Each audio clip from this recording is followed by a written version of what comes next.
hari ini saya mau bahas masalah kanker. Ini benar-benar kanker, bukan kanker kantong kering ya, tapi benar-benar kanker. Ini sudah timbul kanker hati. Hatinya masalah karena dia sering terjadi infeksi di daerah hati. Kebenaran beberapa waktu yang lalu saya kedatangan pasien terkena amoebiasis hati. Jadi amoeba masuk ke hati, jadi hatinya jadi bengkak. Setelah saya runtut kenapa timbul amoebiasis hati, ternyata beliau sering mengkonsumsi hewan jalalah, dan Islam melarang mengkonsumsi hewan jalalah. Apa itu hewan jalalah? Hewan yang memakan kotoran, kecuali hewan itu sudah dipuasakan 3 hari. Nah, salah satu contohnya, mohon maaf sekali lagi, takutnya nanti ada yang hobi makan lele ya, karena saya melihat banyak lele yang dikasih kotoran. Dulu waktu sebelum serame ini, saya di sini itu, dulu di depan rumah saya itu ada empang. Empang itu setiap pagi berisik terus-terusan. Ternyata di atasnya ada jamban ya, jadi plumper gitulah kira-kira. Nah, hati-hati nih konsumsi hewan. Maka itu saya sama teman-teman bikin pesantren di Cidokong. Di situ saya nyebutnya pesantren wirausaha. Nah, salah satu usahanya adalah ternak lele supaya terhindar dari hewan jalalah. Jadi hati-hati konsumsi hewan jalalah. Kanker paru ini biasanya para perokok, hati-hati ya. Mungkin ngerokok sekarang aman, besok hati-hati.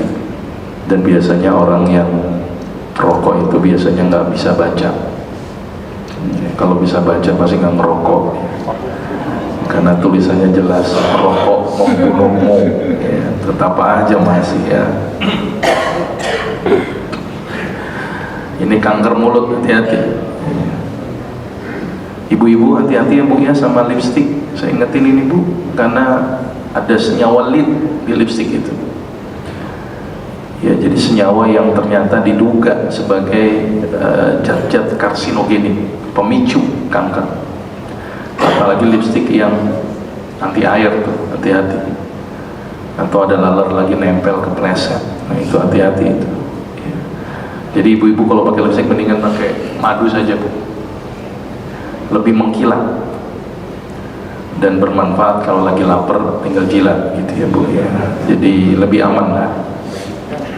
Ini kanker serviks ya, ini juga hati-hati. Ini kan salah satu faktor pemicunya adalah HPV, Human Papilloma Virus. Saya takutnya saja sering di toilet umum yang kotor.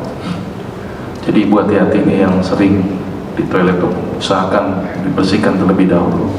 Ini baru curiga saja. Ini momentum sekaligus di usus. Jadi hati-hati nih yang sering makan yang gosong-gosong, daging gosong, ikan gosong, ayam gosong, hati-hati nih. Tapi juga nggak mentah juga ya, mentah juga resiko ya. Ini gambaran sedikit macam-macam kanker. Mudah-mudahan kita terhindar dari penyakit kanker ya. Baik, kita lihat epidemiologi kanker dulu. Sebenarnya sih di Indonesia masih relatif aman, masih relatif ya, dibandingkan di negara-negara Eropa, Amerika. Angka kejadian cukup tinggi karena ternyata orang Indonesia ini masih senang dengan makanan sayur. Apalagi orang Sunda itu kan doyannya daun ya, semua daun dimakan tuh orang Sunda ya, kecuali daun pintu nggak dimakan ya, maka itu dia sehat-sehat ya. Ditambah lagi masyarakat kita masih negara berkembang, konsumsi daging itu dianggap sebagai suatu hal yang mahal, jadi memang sangat rendah tapi juga perlu waspada. Dan yang paling banyak angka kejadiannya adalah kanker payudara. Hati-hati ini untuk ibu-ibu, peringkatnya nomor 1 ini. Kenapa timbul kanker payudara? Karena banyak faktor-faktor, salah satunya hormonal. Hati-hati ya.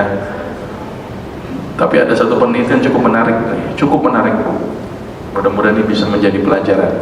Jadi ada seorang profesor meneliti sebuah suku di Irian Jaya, namanya suku Asmat. Ternyata di Irian Jaya itu, suku Asmat itu, angka penyakit kankernya sangat sedikit. Tahu alasannya Bapak Ibu kenapa? Ternyata nggak pakai BH. Ini baru curiga saja. Nah, ternyata setelah saya cari-cari informasi, ternyata ada senyawa yang namanya 4-nonylphenol. Senyawa ini ternyata dihasilkan dari proses pemanasan bahan-bahan tekstil, plastik. Nah, ini hati-hati juga nih, tekstil, plastik, styrofoam, yang kalau dipanaskan kena panas terjadi senyawa itu. Sedangkan payudara kan kondisinya selalu panas, ya, hangat gitu. Maka itu dikhawatirkan, ini baru khawatir saja, timbul senyawa itu namanya 4-nonylphenol. Maka itu ibu-ibu sebaiknya kalau di rumah BH-nya dilepas saja, tapi kalau pergi dipakai gitu ya. Nah, terus yang ke laki-laki prostat, ini hati-hati Pak, ini banyak ya. Jadi tolong nih, salah satunya saran saya, walaupun sudah tua, rajinlah berhubungan seksual ya. Harus hot semakin tua Pak. Ini saya lihat kan banyak yang tua-tua di sini ya.